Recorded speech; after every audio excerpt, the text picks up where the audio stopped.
자, 우리 삼성 친구들 오늘 미안해요. 선생님이 이것저것 잘 해보려고 했는데 오늘은 상황이 이상하게 돌아가서 줌 수업도 제대로 안 되고 라이브 톡도 안 되고 자, 이런 여러 가지 문제점이 좀 생겼어요. 자, 그래서 일단 미안하고 목요일 수업부터는 이제 좀 정상적으로 우리가 줌으로 그냥 계속 수업을 진행을 하는 게 나을 것 같아. 왜냐하면 이제 이것저것 지금 선생님도 주말에 이제 다른 친구들이랑 이제 잠깐 실험을 해봤을 때는 라이브 톡도 괜찮아서 선생님 오늘 라이브 톡을 해보려고 했었던 부분들인데 그 부분들이 이제 학교랑 이제 아무래도 이제 이쪽이랑 이제 인터넷 환경이라든지 이런 것들이 좀 차이가 나서 제대로 안 된 것 같아요. 그래서 일단 미안하고 선생님이 오늘 수업은 다음 주 목요일 날 우리 EP1 시간에 추가적으로 보강을 이제 할 건데 EP1 때 이제 보강을 하려면 여러분들이 다산관 먼저 다음 주 목요일 날은 예약을 좀 해주셔야 될 것 같아요. 그리고 자, 이제 이 주기율표부터 이제 다시 나갈 거야. 자, 이 주기율표를 우리가 보면은 자, 기본적으로 이제 데베라이너가 주장하는 이제 새쌍원소설. 그러니까 이 역사, 이 주기율과 이제 관련된 내용들을 우리가 기억을 해야 되는데, 자, 기본적으로 새쌍원소설, 자, 그 다음에 뉴렌즈가 주장하는 옥타브설, 자, 그 다음 멘델레예프가 주장하는 주기율표. 자, 근데 이쪽에서 얘네들이 가지고 있는 가장 큰 포인트는 자, 뭘 기준으로 한다? 원자량을 기준으로 한다. 여기까지가 이제 가장 중요한 핵심 내용이었다라고 생각을 하시면 돼요. 근데 이쪽 주기율표를 우리가 지금 현재 사용하는 주기율표를 보면 자, 이 원소를 자, 원자 번호 플러스 화학적인 성질을 자, 기준으로 배열해서 이제 사용을 한다라고 생각을 하시면 돼. 실제로도 이제 멘델레예프가 이제 원자량을 기준으로 이제 주기율표를 만들다 보니까 몇몇 이제 성질이 어긋나는 부분이 생겼단 말이야. 그래서 이쪽 보시면 이 현대 이제 주기율표가 만들어진 과정을 보면 이 멘델레예프의 이제 주기율표가 나왔고요. 그다음 모즐리의 주기율표. 이제 원소들이 가지고 있는 주기적 성질이 원자 번호랑 관련 있음을 알아낸 게 모즐리요. 멘델레예프 다음에 모즐리가 나오고 그 다음에 이런 것들을 우리가 총합해서 자 원자 번호 그 다음에 성질이 비슷한 원소 이제 화학적인 성질을 기준으로 현대 주기율표를 사용한다 라고 기억을 하시면 될 것 같습니다. 자 그러면 이 주기율표에서 이 주기율이라고 얘기를 하는 건 뭐 기본적으로 성질이 비슷한 원소가 자 주기적으로 나타나는 현상을 얘기하고요. 이게 잘 드러나도록 만든 게 바로 주기율표다. 그랬을 때 자 주기율표에서 항상 납시로 나오는 문제 자 보시면 여기 잘 보시면 이 족을 우리가 봤을 때는 1, 2, 3부터 18족까지 자 가로처럼 보이는 모습을 나타내요. 근데 실제로 이 족이라는 건 주기율표의 이제 세로줄이다라고 보통 표현해요. 그래서 1부터 18쪽으로 구성은 된다라고 얘기를 하고요. 우리가 오늘 같은 이런 족 같은 자 세상 뭐 이런 식으로 우리가 생각을 할 수가 있겠지. 그래서 자 비속어긴 하지만 우리가 절대 틀리지 않는 포인트 족 같은 상 새끼 뭐 이런 식으로 우리가 생각을 해주시면 이 문제가 나왔을 때 절대 틀리지는 않겠지. 자, 두 번째는 이제 주기인데요. 이 주기는 가로줄을 의미하고요. 보통 1에서 7주기로 구성을 한다. 이렇게 기억하시면 돼요. 그래서 1족, 2족, 그러니까 세로줄을 의미하는 거고 족은 주기는 1주기, 2주기, 3주기 이런 식으로 가로줄을 의미한다. 자, 이런 주기율표가 나왔을 때 항상 가장 기본적으로 선생님이 강조하는 게 첫 번째가 족이냐 주기냐 이 족과 주기를 가장 먼저 강조를 하고요. 두 번째 포인트는 요 수소 이 수소는 보면은 기본적으로 여기 보면은 비금속이라고 돼 있어. 그래서 수소는 항상 여러분들 마음속에 비금속이다. 얘는 왕따다. 이렇게 생각을 하시면 돼요. 비금속이고 자, 현재 기체 상태고요. 원자 번호로 따지면 1번이다. 근데 자, 금속을 보면은 금속은 지금 왼쪽하고 중앙쯤에 이제 보통 위치한단 말이야. 그래서 이 주기율표에서 항상 물어보는 이 금속이냐 비금속이냐를 우리가 따졌을 때 이 왼쪽에 있지만 예외인 애가 바로 이 수소라는 거 항상 기억을 해주시면 될 것 같아요. 자, 두 번째는 수소를 빼고 비금속을 이제 우리가 항상 기억을 해야 되는데 이 주기율표를 보면은요 시험에 나오는 건 많이 나와봤자 이제 5주기까지밖에 나오진 않아요. 그래서 자, 금속과 비금속을 구분할 때 일단 수소는 무조건 비금속이라고 생각을 하셔야 되고요. 두 번째는 자, 탄소를 기준으로 자, 탄소는 비금속이야. 자, 탄소는 비금속인데 이 탄소를 기준으로 해서 자, 이렇게 보면 계단처럼 생겼잖아요. 이 계단식으로 나와 있는 부분들이 다 비금속이 된다. 이렇게 생각을 하시면 됩니다.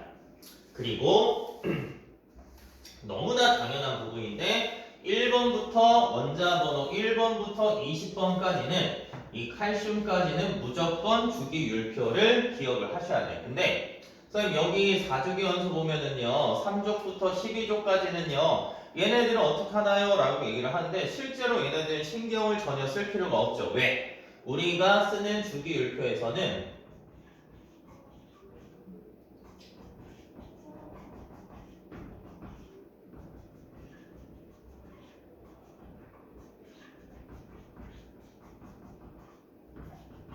자, 이렇게 주기율표가 나온단 말이에요. 그래서 이 전이 원소를 우리가 빼주고 항상 요걸 생각해 주시면 돼요. 그래서 1번부터 20번까지 이렇게 너무 다양한 자연스럽게 나올 수가 있어야 됩니다. 자, 그 다음에 이 주기율표에서 우리가 시간이 된다면 조금 더 외워둬야 되는 애들이 있어. 보면은 크로뮴, 망가니즈, 철, 코발트, 니켈, 구리, 아연, 저마뮴, 비소, 브로민, 크립톤, 아이오딘, 주석, 안티모니도 이제 살짝 나오긴 하는데 얘 빼고요. 카드뮴, 은, 스트론튬, 루비듐, 세슘, 바륨, 백금, 금, 수은, 납.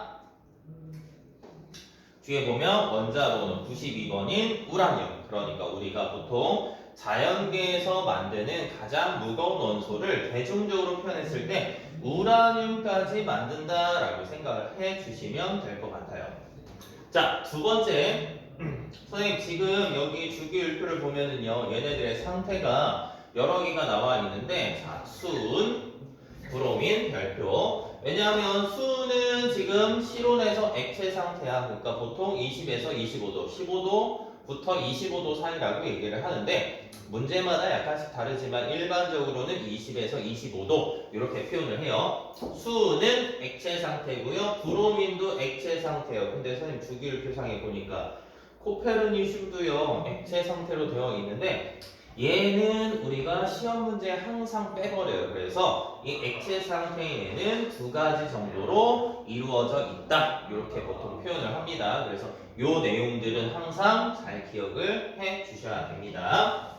자, 그러면 이 주기율표를 지금 선생님이 금속하고 비금속으로 구분을 했단 말이에요. 그러면 얘네들 특징에 대해서 한번 확인을 해봅시다.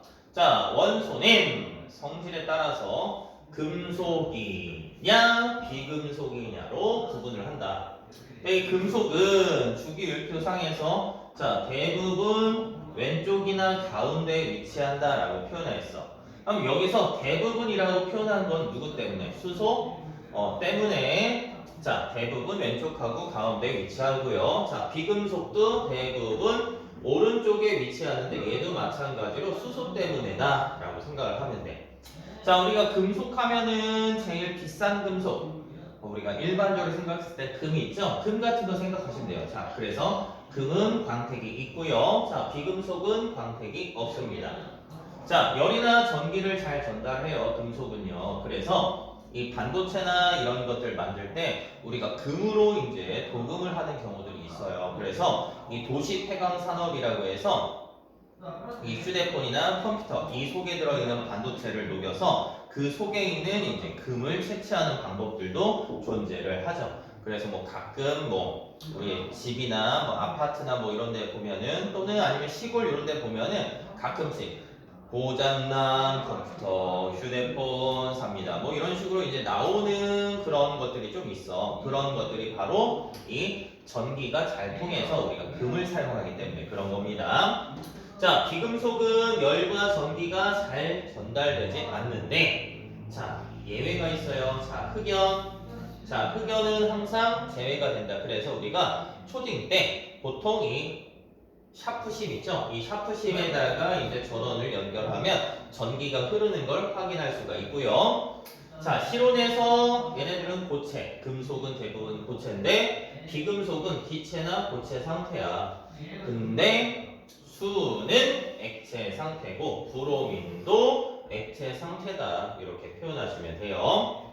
자, 힘을 가하면 부서지지 않고 모양만 변하는데 얘네들은 전성이나 연성이 있기 때문에 그래요. 그리고 이 금속이 부서지지 않는 이유는 이제 힘을 가했을 때 이 전자들이 이제 막 이동을 한단 말이야. 전자들이 자유롭게 이동할 수 있는 자유전자들이 이동하면서 이 얇게 펴지는 성질, 알루미늄 호일 같은 경우 아니면 길게 전선 만들 때 보면 길게 쭉 늘린단 말이야. 그래서 길게 늘어나는 성질인 연성을 이용한다.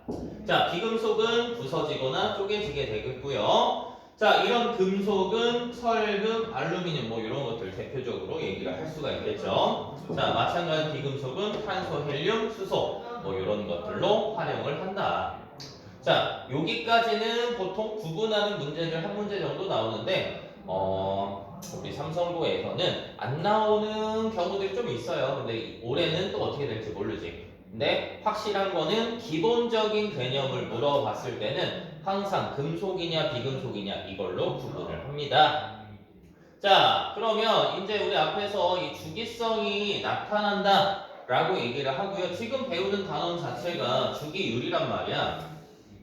그래서 이런 주기율, 그러니까 주기성은 그러면 과연 왜 나타나느냐? 자, 이걸 확인을 해봐야 되는데 이걸 확인하기에 앞서서 꼭 기억을 해야 되는 건 이 전자라는 부분들을 우리가 꼭 확인을 해줬어야 된단 말이야. 그래서 자, 이 전자 배치랑 이제 원자과 전자라는 개념이 나와. 그럼 기본적으로 전자 껍질은 자, 원자의 주변에서 전자가 운동하는 특정한 에너지 준의 궤도. 여기 보시면 네온이 나와 있어요. 네온 보면은 원자 번호가 10번이야. 그럼 양성자가 10개. 전자도 마찬가지로 10개. 그래서 우리가 기본적으로 원자는 중성이다. 그래서 요건 알고 있는 내용이지. 원자 번호는 양성자의 숫자와 동일하고요. 얘는 전자의 숫자와 동일하기 때문에 얘네들이 전기적으로 자, 어떤 성질을 갖는다? 중성이 된다.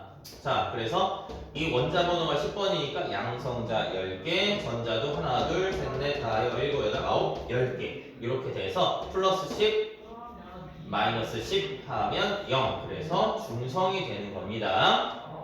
자, 그리고 이런 전자들이 이제 배치될 때 보면은 우리가 일반적으로 앞에서 이제 빅뱅 할 때 이제 흡수나 방출 스펙트럼 할 때도 배웠지만 원자핵과 가까운 전자 껍질은 에너지 준위가 작아요. 원자핵과 먼 쪽으로 멀어지면 멀어질수록 에너지 준위가 커진다라고 생각하시면 돼. 그래서 쉽게 첫 번째 전자 껍질은 에너지가 10이 있어야 되고 두 번째는 100이 있어야 돼. 그러면 선생님 85나 뭐 70이나 60이나 이런 애들은 어떻습니까? 라고 표현할 수도 있는데 우리가 배우는 이 원자 궤도 모형에서는 요 사이에는 전자가 존재를 할 수가 없다 라고 표현을 합니다. 그래서 전자가 존재할 확률이 없다.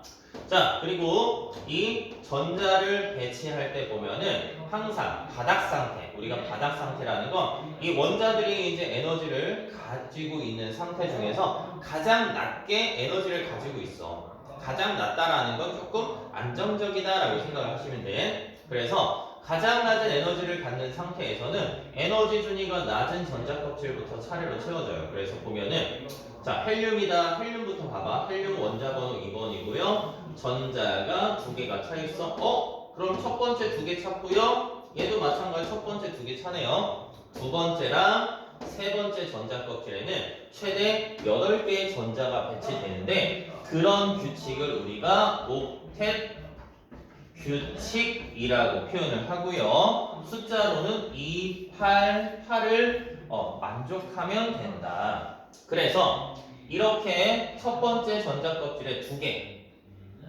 그래서 헬륨은 첫 번째 전자 껍질에 두 개가 들어있으니까 안정해. 안정하다라는 건 일반적으로 웬만한 방법을 동원해서는 반응을 잘 안 한다라고 생각하시면 돼요. 그래서 네온 보면 첫 번째 두 개, 두 번째 8개의 전자가 배치되어 있기 때문에 얘도 안정해. 그러면 선생님 헬륨, 네온, 아르곤도 마찬가지가 될 거야. 그래서 우리가 앞에서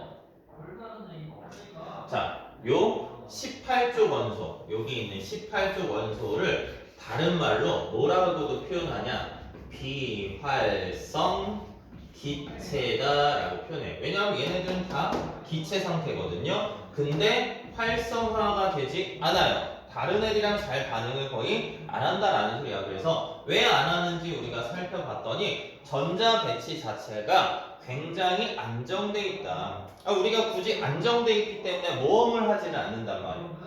예를 들어서 여러분들이 지금 삼성고에 가서 우리가 지금 공부를 하고 있어요. 근데 이 상태에서 내가 조금만 열심히 해서 뭐 1등급, 2등급 뭐 정말 좀 이제 실수를 많이 해서 3등급까지 나왔다라고 칩시다. 그러면 그때 나왔어도 우리가 충분히 이제 인서울 뭐 수능 준비까지 사실 해야 되지만 이 인서울은 그래도 갈 수 있단 말이야. 근데 갑자기 선생님 그러면 저는요 지금 내신이 한 번 지금 안 나오는데 공고 막 이런 데로 가버릴까요? 그러면 그거는 너무 갭 차이가 커지잖아. 좀 도박수가 되는 거지, 그치? 불안정해지려고 하진 않는단 말이야. 우리가 안정한 상태면 그 안정한 상태를 보통 유지하려고 하기 때문에 이런 18쪽 애들 같은 경우는 비활성 기체라고 해서 다른 애들이랑 잘 반응하지 않는다. 이렇게만 생각해 주시면 될 것 같아요.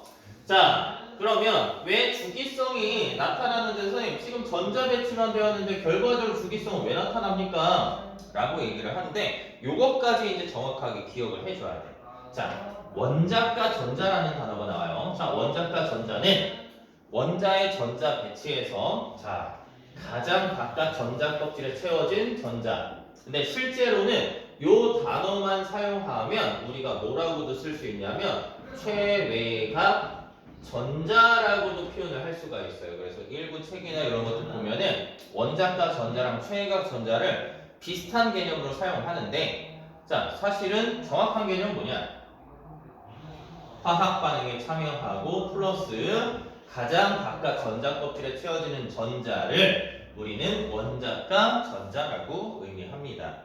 그리고 이 원자과 전자의 또 가장 큰 특이점 중에 하나는 원소의 화학적인 성질을 결정하는 데 관여합니다. 그리고 이 원자과 전자 수는 각 원소의 족번호의 끝자리, 그러니까 1의 자리 숫자랑 동일합니다. 근데 18쪽은 제외한다. 왜 18쪽은 제외하냐면 비활성 기체야. 그래서 일반적으로 얘는 원자과 전자 수는 0이 돼버린다. 이렇게 생각을 하시면 돼요. 그래서 마그네슘도 보면은 자 원자 번호가 12번이야. 하나, 둘, 셋, 넷, 다, 일곱, 여덟, 아홉, 열, 열하나, 열둘. 이렇게 양성자가 12개, 전자도 12개이기 때문에 얘네들은 중성이고요. 자, 얘가 2족 원소니까 족번호의 끝자리 2족이니까 원자과 전자수가 2개다. 자, 탄소는 원자 번호가 6번이니까 전자도 6개. 그래서 얘는 중성이 되고요. 얘가 지금 14조 원소야. 그러니까 이 족의 1의 자리 숫자인 4가 원자과 전자수가 된다라고 생각을 하시면 됩니다. 그러면 이런 원소들의 주기성이 자 우리는 왜 나타나냐? 자, 제일 중요한 포인트가 이거죠. 원자과 전자수가 같기 때문에 이 같은 이 주기성이 나타나는 거야. 그러니까 이 같은 주기는 뭐 기본적으로 바닥 상태 전자 배치에서 전자 껍질 수가 같은 거야. 그래서 이 주기니까 다 보면 전자 껍질이 하나 둘, 하나 둘, 하나 둘, 하나 둘, 하나 둘, 하나 둘, 하나 둘. 자, 네 여기다가 선생님이 요거까지 한번 추가를 시켜볼게. 자, 18쪽인 뭐 네온이다. 자, 원자 번호 10번인 네온 보면은 플러스 10에 전자가 하나, 둘, 셋, 넷, 다섯, 여섯, 일곱, 여덟. 자, 18번인 아르곤 보면은 자, 플러스 18에 전자가 하나, 둘, 셋, 넷, 다, 일곱, 여덟, 아홉, 열하나, 열둘, 열셋, 열넷, 열다, 열여, 열일곱, 열여덟 개. 그래서 이 원자과 전자수를 보면은 조개의 숫자 1의 자리 숫자는 동일하니까 1, 2, 3, 4, 5, 6, 7, 8인 것 같지만 실제로는 원자과 전자수는 몇 개다? 0이다 라고 표현해요. 왜? 화학결합에 참여하지 않기 때문에. 그래서 그 아래다가 요렇게 하나만 더 필기합시다. 최외각 전자. 그럼 얘는 마찬가지로 1, 2, 3, 4, 5, 6, 7, 18쪽은 8개다. 그래서 간혹 가다가 이런 단어들을 가지고 우리가 물어보는 경우들이 생겨요. 그럼 이런 것들 물어봤을 때 원자과 전자수는 18쪽은 0이고 최외각 전자는 8개다. 선생님 헬륨은요? 헬륨은 물론 최외각 전자는 2개겠죠. 근데 지금은 2주기, 3주기만 나왔기 때문에 이렇게만 생각을 해주시면 될 것 같습니다. 자, 그리고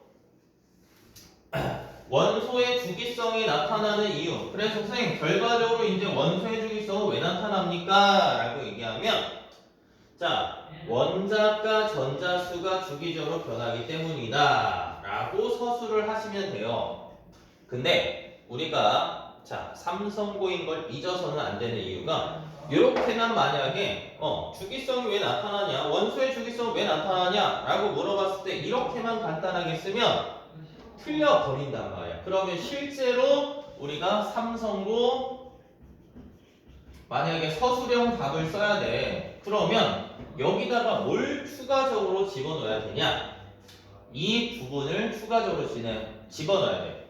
원소의 화학적인 성질을 결정하는 원자과 전자수가 주기적으로 변하기 때문에 주기성이 나타난다. 그러니까 우리가 기본적으로 여러분들이 이제 낚이는 부분들이 이런 것들. 선생님 그냥 원자과 전자수가 주기적으로 변해요. 이것만 쓰면 안 되냐? 물론 써도 돼. 일반 고등학교에서는. 근데 실제로 삼성고는 요 부분까지 이런 디테일한 부분들까지 같이 집어넣어줘야지만 여러분들이 감점 없이 맞을 수가 있게 되는 거예요. 그래서 요걸 꼭 기억을 해주시면 될 것 같습니다.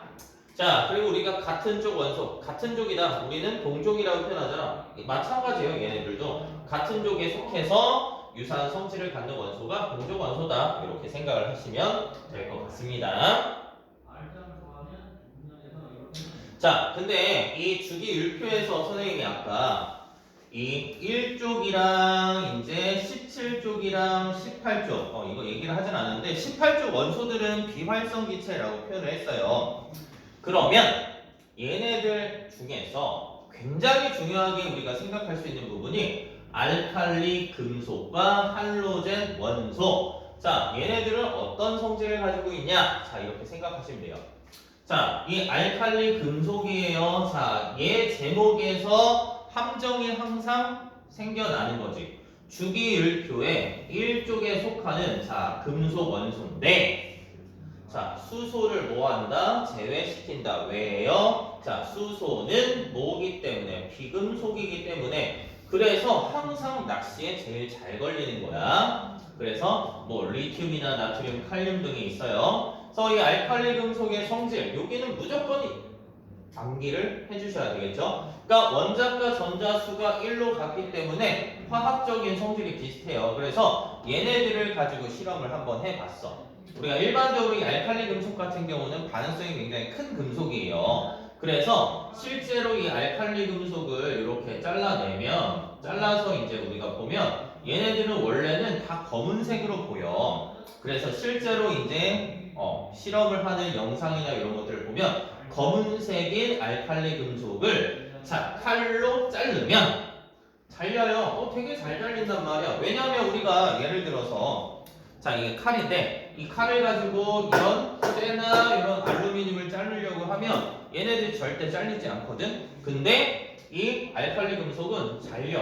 그러니까 실제로 무른 금속이구나 라고 생각하시면 되고요.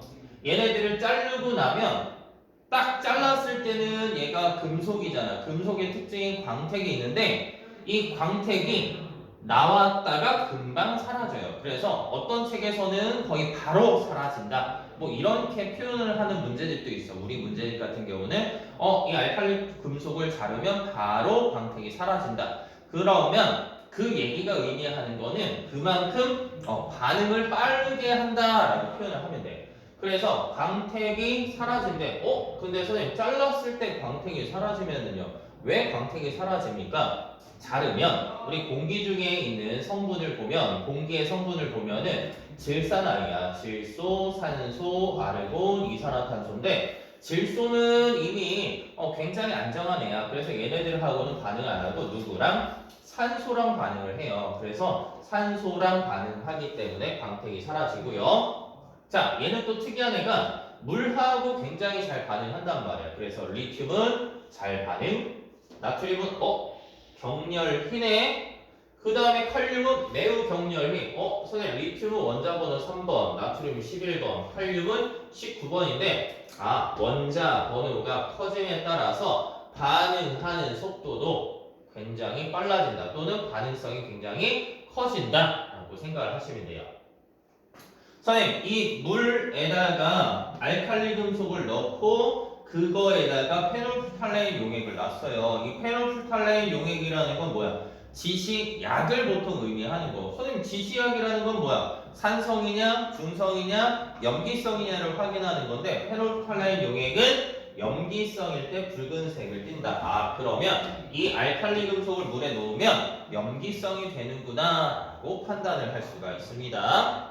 자, 그래서 얘네들을 쭉 살펴보면 자, 이 알칼리 금속은 칼로 잘릴 정도로 뭐다? 무른 금속이고요. 다른 금속에 비해서 밀도가 작대요.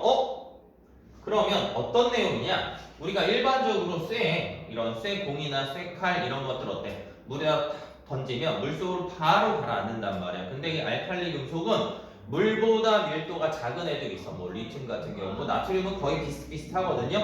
얘를 딱 던지면 이렇게 물이 있어. 그럼 얘가 나트륨을 이렇게 딱 던진다. 일반적으로 쇠공 같은 경우는 이렇게 물속으로 가라앉았는데 얘가 물하고 만나면 여기서 미친 듯이 폭발하듯이 펑펑펑펑펑 튀기면서 반응을 해. 왜? 밀도가 작기 때문에. 그래서 우리가 이 밀도라는 걸 생각을 한번 해줘야 되는 문제들도 있어. 예를 들어서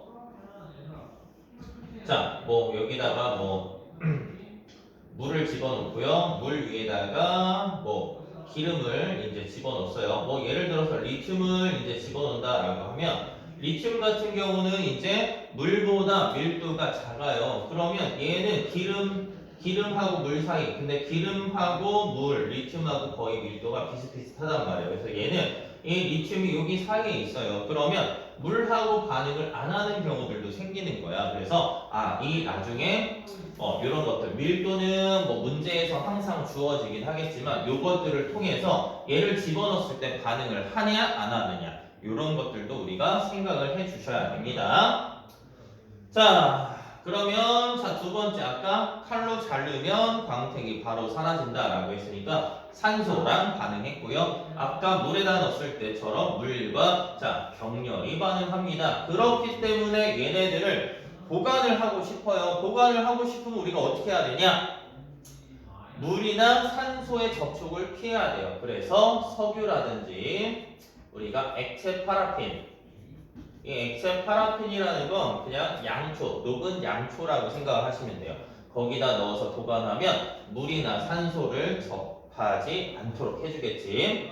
자, 그 다음에 이제 요거는 모의고사 형태의 문제 같은 경우는 이 금속 중에서 뭐 나트륨이라든지 이제 뭐 우리가 보통 알칼리 금속, 뭐 칼륨 뭐 이런 애들 보면은 뭐 아니면 알칼리 토금속이라고 해서 이 마그네슘 이런 것들을 우리가 물하고 만나면 굉장히 반응을 잘 해. 그래서 어떤 공장이나 이런 것들을 보관하는 공장들 같은 경우 뭐 예를 들어서 뭐 나트륨을 보관하는 공장이었다라고 칩시다. 여기서 막 불이 났어요. 부랴부랴 해서 이제 소방차 아저씨들이 와서 이 소방서 아저씨들이 와서 이제 불을 끌 거야. 근데 이 불을 끌 때, 자, 뭘 이용해서, 물을 이용해서 불을 끄면 여기서